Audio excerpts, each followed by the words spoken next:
We go over different topics in plastic surgery and I get to answer your questions. It's been a busy June, so we had to skip last week's Tuesday tips. So I'm gonna talk about that topic because I got a lot of messages that you guys were interested in listening and hearing a little bit more about this topic, which is not a common topic that we talk about, but it is a common surgery that I perform. And it's actually one of the most common surgeries, especially for aging, aging changes in the face. So it's blepharoplasty or eyelid surgery. It is a surgery that has a very powerful impact on the way you look with minimal to no scarring. It's because the type of skin of the region, also the placement of the scars are in natural folds, so they tend to heal so nicely that it's almost imperceptible, the scar. You have to literally look into it to try to find it. And some people are really scared about doing it because the eyes are so sensitive, but it's really a more superficial surgery, and I'll go into a little bit of the anatomy so you guys understand what is it that I'm doing when I'm doing an eyelid surgery. So the first thing, it's important that everybody looks at their eyes and it's like, it's tired, but I don't know what's happening. I just feel that I'm always tired. And it's important to evaluate the periorbital region or around your eye in a whole, in a global sense, and not just like picking at certain things, because as we age, we just don't have excess skin, but we also lose volume. We also, the fat compartments of our face move or drop a little bit, and also we lose bone density or volume, not only in the fat sense, but also in the bony sense.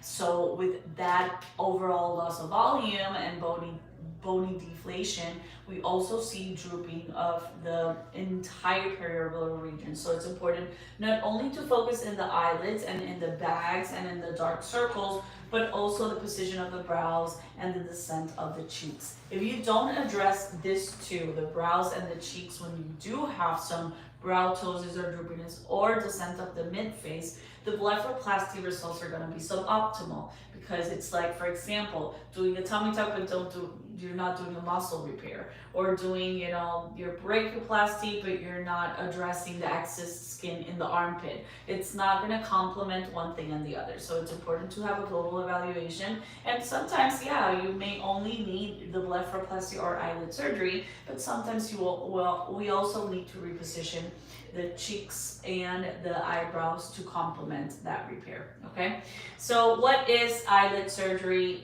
We have upper and we have the lower eyelid. Our eyelids are meant to cover and protect our eyes, right? That's the main reason the eyelids exist, and they're a motion and active organ in our body. Okay, I have sometimes people in their 20s that go like this, or like, I need a blepharoplasty, I have excess skin. It's like, no, you should have excess skin there because you need to close your eyes, right? If we all do like this, you're gonna have some laxity, because the amount of skin that you need to close and open your eyes, you need to move it, okay? When is it that you're a candidate, or you should consider when that fold of skin is hanging a little bit, when that's obscuring the area, when the majority of my patients are like, I can't put makeup and I have to go like this to put the makeup because I have a line there and I can't get rid of it. The other one is males with the bags around the eyes, right? So they look tired. It's like, I don't care about the upper one, but look at this bag. So it's like, I look older and I look more tired than I am. So those are the main reasons, right? So this diagram here shows you a little bit about the anatomy, the position of the scars, and what I do with the upper and the lower eyelid. So the upper eyelid, the incision is at the crease. So like I said, it's an incision that hides so well, and it heals so nicely because the skin of the eyelid is very thin and it heals very, very nicely. So it's positioned there. Sometimes if you have a lot of excess skin laterally, we can extend that, and it does heal very nicely with time to get rid of that lateral eyelid laxity that you may have. I always remove excess skin, a little bit of a strip of the orbicularis oculi muscle, or the muscle of the eyelid. That also debulks. The muscle has some tendency to create some bulking, so I do remove just a strip of muscle in that area. And addressing the fat compartments is so important. If you don't address these fat compartments, you remove that excess skin and tighten everything, the bulging will still be there. The nasal or medial compartment is the one that is usually more bulging. And with aging, you're going to notice it more. It's more like in this area of the inner eye region, and it bulges, and it's impossible to, let's say, put an injection, dissolve it. It has to be removed. And it's just removed enough that you don't create a sunken eyelid look and then you look like a skeleton. We don't want to create that, right? We want to leave some fat in that region because fat is also youthful. So it's enough so it doesn't bulge, but not enough that you look sunken. And then the upper middle compartment. In the upper eyelid, we'll have only 2 fat compartments. In the lower eyelid, we'll have 3. The reason for that is because in the lateral compartment of the upper eyelid, we have the lacrimal gland, okay? So that's why we don't have a fat compartment there, but these are addressed in the upper eyelid surgery. The stitches that I always put are stitches that are removed at day 7 post-op. And it's like, why? I just don't want to have anything that has to be removed. Why don't you put absorbable sutures? Well, in the body, that doesn't really matter, but in the face is very important to minimize scarring and inflammation. When we have a suture that the body needs to absorb or dissolve, the scarring is more. So I put sutures that I remove so that minimizing the inflammation and scarring. And it's one pull, and it's very, very well tolerated here in the clinic. I put some tapes that you're gonna have for that first week. At day 7 on the follow-up, I remove all the tapes and all the stitches. And at that time, you may still have some swelling and bruising, and I'll talk a little bit about the recovery in a little bit.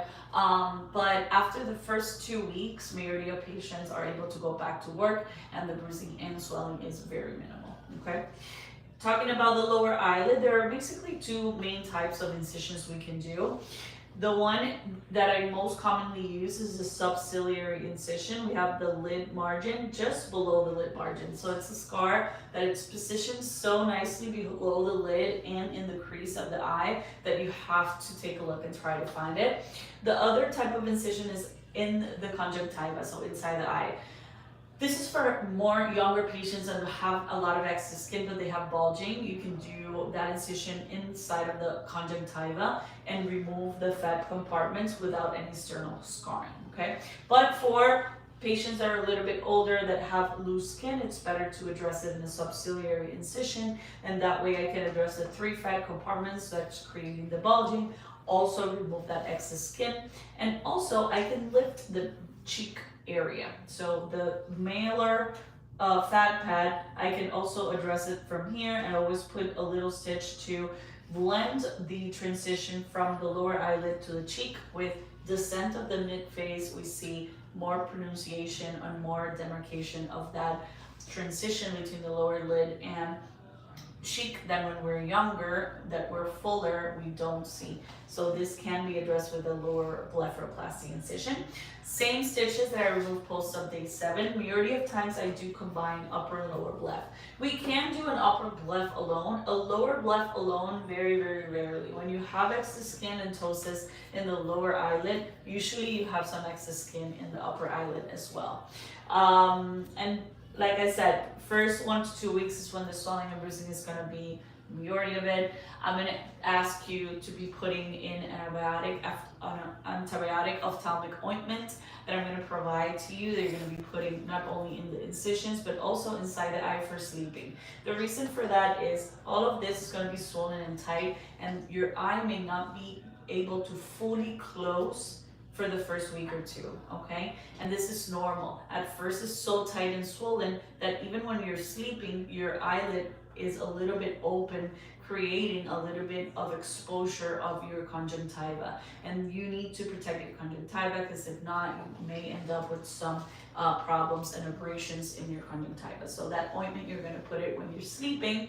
During the day, you can use eye drops for as needed. If you have dry eyes, that may worsen also the first few weeks after surgery because of that ability of the eyelid to completely protect the cornea, okay? So you're gonna be putting those drops as needed for the first week, and ice, a lot of ice, okay? I don't like to put ice in most of my surgeries, but the eyelid surgery is a surgery that I do recommend icing, putting ice at least every 2 to 3 hours for the first 48 hours for at least 10 minutes. That's going to definitely improve your swelling. Most of my patients, if you're just having eyelid surgery, I'm also going to put you in a steroid for the first week. That also helps with swelling. Arnica gels, arnica teas, all of that helps with bruising. And you can start your scar products at 2 weeks post-op. You're also going to be sleeping a little bit elevated, avoiding bending over or putting pressure on your eyelids and on your face. And all of that is for the first 2 weeks, okay? After the first 2 weeks, majority of patients are back to work, majority of patients are kind of recovered. This is not a very painful surgery. It does not involve a lot of help or recovery. Of course, the first few days, because it's so swollen that you may have a little bit of difficulty, and you may feel tired because you want to rest your eyes. But other than that, you're going to be able to do most of the things at home. And important if you're having a big event, is our face, right? It's not as important when we're talking about body surgery, but with facial surgery, if you're having a big event, a wedding, a graduation, a big trip that you want to prepare for, minimum of 3 to 6 months before that event, so your swelling is down. And if we need to touch up anything, revisions are always a possibility with any procedure, and you have to take that into consideration. Of course, I don't do any surgery planning for a revision, but it is a possibility. So giving you time for grace in between the event and the surgery it's going to be super, super important and essential to try to prevent, last minute things, okay? Have some questions? Well, this is just about what you were saying, so I think it's Okay. appropriate. How about a year? Do you think it's perfectly Uh-huh. a year? A year is perfect, definitely. A year is perfect. By a year, your scars are going to be almost invisible. The swelling's going to be gone. So, like, if you can plan ahead and have your procedure a year before your event, that's perfect. What can be done for nasolabial folds besides filler? Nasolabial folds are an area that we mostly focus because it's what we see, but really the problem is not the nasolabial fold, it's the skin laxity and deflation of the cheeks and the rest of our face, right? When we deflate and everything descends with aging, that's when this fold, it's more pronounced. So the solution is not adding filler or trying to fill this, because then you're making the bottom third of your face heavy, and that's just going to make it worse. We want to try to make our upper, so the face should be more like an oval, right, rather than a square. And with aging, this descends, and that's what we get, a square. We want to try to revert that aging process and trying to put more volume when we're talking about fillers, when we're talking about fat, and even surgical. We're going to try to add more volume superiorly and less volume inferiorly in the nasolabial folds, okay? Again, a little bit of filler in the nasolabial folds can be done, but trying to correct that without addressing the rest of the face, it's detrimental. So, next question. I'm getting that blepharoplasty and facelift in August with you. I love it. When should I stop Botox to the eye area? I mean, you can have your Botox. I don't have any problem with you having your Botox done. And if you haven't done the Botox, I'm gonna advise you to do Botox a week after your surgery. I think it complements perfectly. The areas of Botox are not treated with surgery, really. So where we inject Botox mainly, we inject it in the 11 lines, or the procerus and corrugators, which demarcate the lines here between our eyebrows, in the forehead, which are the transverse lines, that's like frowning and elevation of the eyebrows. which is the frontalis muscle, and around our eye, the orbicularis oculi. And all of those areas are really not treated with a facelift. So I think the Botox, and I really believe that neuromodulators are a great complement to facial rejuvenation surgery, and it's a long-term commitment to continue doing your Botox treatment so everything is in syntony and everything is, it looks younger and matching all of the procedures. Do you do fat transfer to the face? Yes, and I think it's a great add-on for facelift procedures and facial rejuvenation procedures. Even I've done patients that are coming, for example, for BBL, and then we do a little bit of fat transfer to some areas of concern. So fat transfer to the face, we have microfat and we have nanofat. Microfat, and it's just how we process it and how we break it. So microfat, it's a little bit bigger than nanofat. Microfat, it's for volume, and nanofat is for skin quality. So I inject it in different planes, depending on what it is, and the process is a little bit different. But if, for example, you're coming for a liposuction case and you want to also get some rejuvenation of the face, maybe lip filler or fat, cheeks, temples, jawline, contouring, all of that can be done. I've even done with liposuction case, fat transfer to the hand. That's also a possibility. With aging, our hands become more thin and we can see more of the aging changes in the dorsum of the hand. So it is a possibility to inject fat to refill that volume loss in the hand. Thank you for everything today. You are the best. Aw, you're welcome. You're welcome. Glad this is helpful. Yeah. Okay, new people getting in the live. Love it. Thank Love you. it. Okay, on TikTok, quick question. Where are you located, and if there's any chance to be done before November, before 11, so before November? Okay, yeah. I'm in Miami, Florida, and yeah, I should have openings before November. The easiest way is go to my link, my bio. Oh my god. Link it by. Oh my god, I had like a seizure. I had a grand mal seizure.